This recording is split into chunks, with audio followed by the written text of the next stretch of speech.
often do you deal with social media when dealing with crimes here in South Bend? Social media is pretty much a problem we face every day. There's always something going on social media that really is running afoul of the criminal code, and is actually, a lot of it is in the schools, and a lot of it really resembles bullying. Really? And do you find that there's certain sites people are using more than others, or if there's a sole focus for you guys? The websites that kids use pretty much change every day. We're seeing a lot of stuff now on Ask.fm. We're seeing a lot of stuff now on Instagram. We're seeing a lot of stuff now even on Urban Dictionary. People are defining themselves or their friends or classmates to be different things. Usually none of them are flattering. And then how do you guys keep up to date with all that? You know, if it is changing every day. We're always about one step behind where the kids are. That's the best that we can do, and so we do what we can.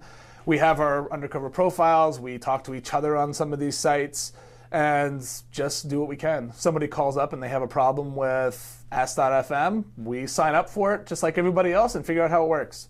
And then we go from there. It's a little bit trial and error and just kind of being involved in it. Oh, it's more than a little bit trial and error. It's a whole lot of trial and a whole lot of error. And any idea, do you have a number on, like, I don't even know if you guys are capable of doing this, but knowing how many people locally are engaged in social media or, you know, diving into social media within the area?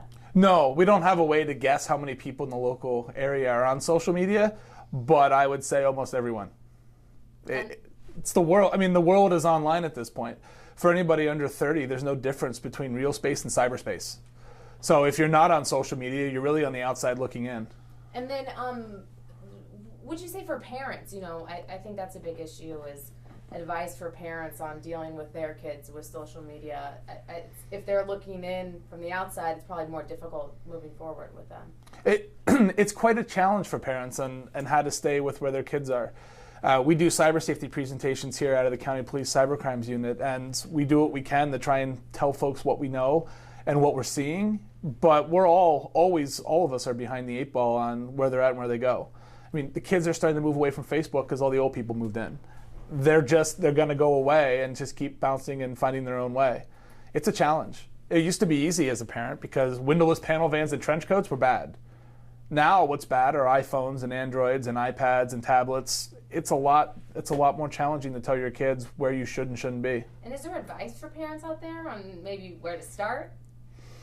I think the answer to almost every question can be solved with Google. If you got questions about what they're doing, Google it. The kids are really technologically savvy, but they're still not wealthy. So the parents are footing the bill for most of the kids' online exploits. So the parents should be getting basically a list from like the iTunes store of what the kids have downloaded. Google every single one of those things so you know what they are. Does your kid need Snapchat? Do they need an app that turns your iPod Touch into a phone? I don't know. That's a parental question, not a law enforcement question.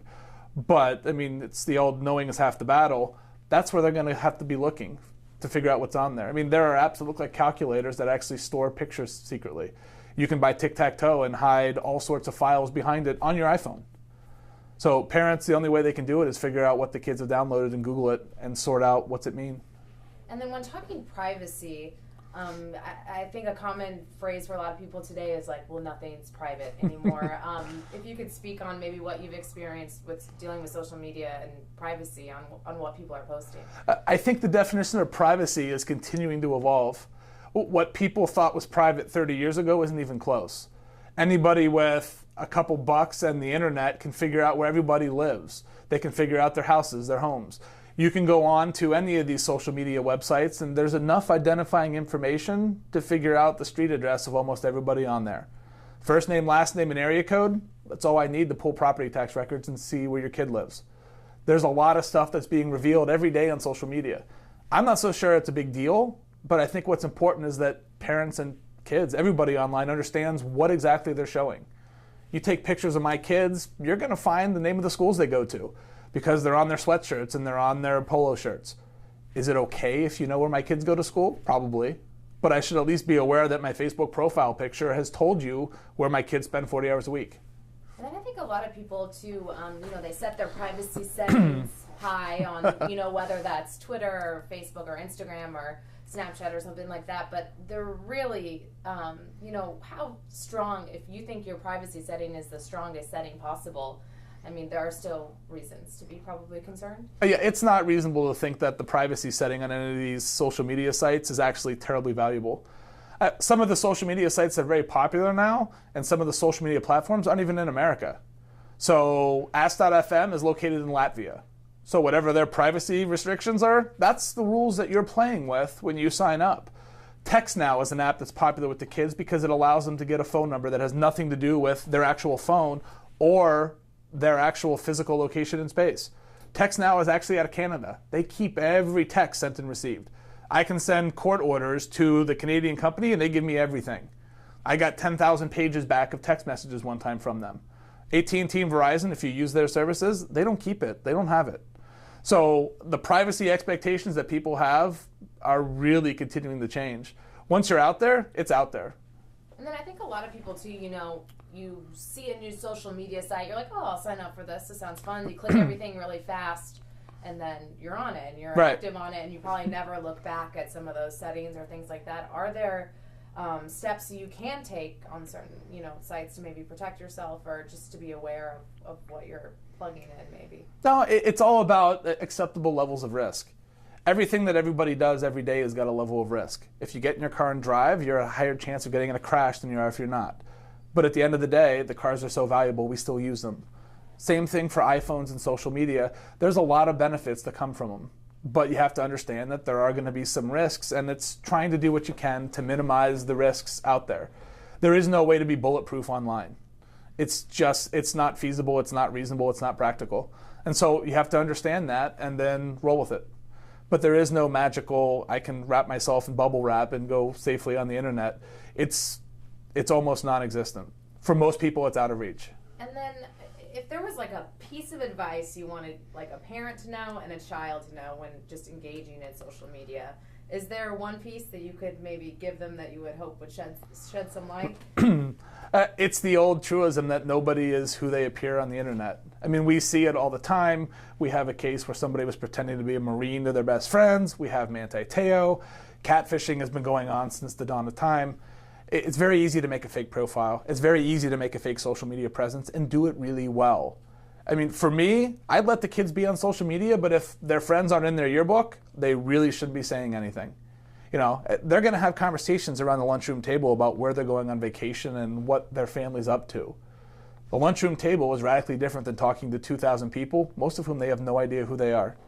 We've taken down street gangs in South Bend. South Bend police, in that Cash Out Boys task force, Facebook friended a whole bunch of people, and they were posting details of their criminal exploits online. It helps build cases.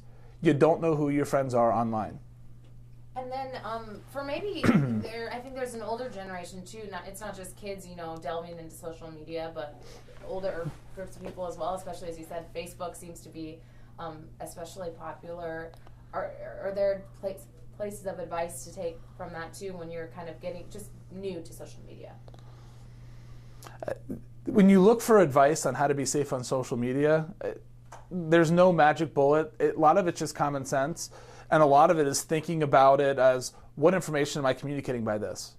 I mean, there are groups, the National Center for Missing and Exploited Children, the exploited part, they have a group that 24/7, 365 blows up the backgrounds in child exploitation materials, trying to figure out where the kids are located to send them help. That kind of stuff can be done by the good guys. It's also done by the bad guys.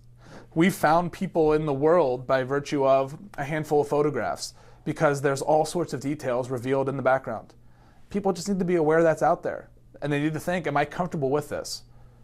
And in just your experience, how has dealing with social media maybe changed with the implementation, like of taking it from the computer to that's on your desk or at work or at school to now being handheld and completely mobile? Well, the completely mobile aspects of the internet they're fantastic, but they're also incredibly scary.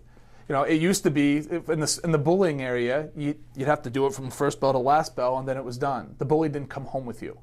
Now that cyberbullying has become such an issue, the bullies go home with our kids. They're in their pockets, they're in their backpacks, they're everywhere. And that ratchets up the level of vigilance that we as the parents have to have. But in some respects, we are jousting at windmills. because we're behind the curve, and everybody can be really courageous when it's coming from mom's basement. And that's the problem that we have, is there's a lot of what you'd say are otherwise good kids who they get their own Twitter handle and Katie bar the door. And then I think just finally for me, when dealing with social media, do you guys are there certain crimes committed on social media? Is that something that's becoming a thing, or is it more of monitoring it for information? Using computers to commit crimes, you can do it in any number of ways. The computer can actually be the crime. You have hacking and cracking and all that kinds of stuff. The computer can be used to facilitate it. You have intimidation or harassment or bullying. The computer can be part of the crime that helps make it work. You can have murder cases where the computer is huge because the murderer used the computer to find out the address of their victim, or they Googled how to do it. You can have school attacks that come through the computer. There's lots of ways to look at the computer, and the more interesting ways that benefit everybody, they can also be used for bad, just like any particular tool in the world. So it has changed it because it's a lot easier for people. I mean, I can download some file sharing sites and I can become a felon in under 2 minutes. Typically, it's kind of tough for most folks to acquire contraband that fast. With the computer, anything's possible. Some of it really good and some of it really bad. And that, I think, is important too, that there are benefits of social media, and obviously you guys deal with that some too, with getting information through social media is a huge source of information for law enforcement. It's a huge source of information for everybody. It's a huge source for parents about what their kids are up to and where they're going and what they're thinking and what's at. The problem is that there's really no filter anymore on social media. So people could say things in a small group that wouldn't necessarily be held against them later. Now, when they broadcast it out to 2,000 of their favorite Twitter followers, somebody somewhere is going to take offense to it, and all of a sudden you got problems. That's really the problem, is that kids aren't able to be what we think of as kids anymore, because now they have a microphone, they have a soapbox on the city square. And they didn't used to have that. And so they used to be able to make their mistakes in relative solitude and in a very small contained area. You know, if you bullied some kid and you were bad, it was behind the bleachers. Now if you do it, it's in front of 2,000 people. We have Facebook posts that in 24 hours are seen by 75,000 people. I can only imagine what the media's reach is on that. But you know, we're just a small group of people. That reach, it's a very small platform that casts a very long shadow.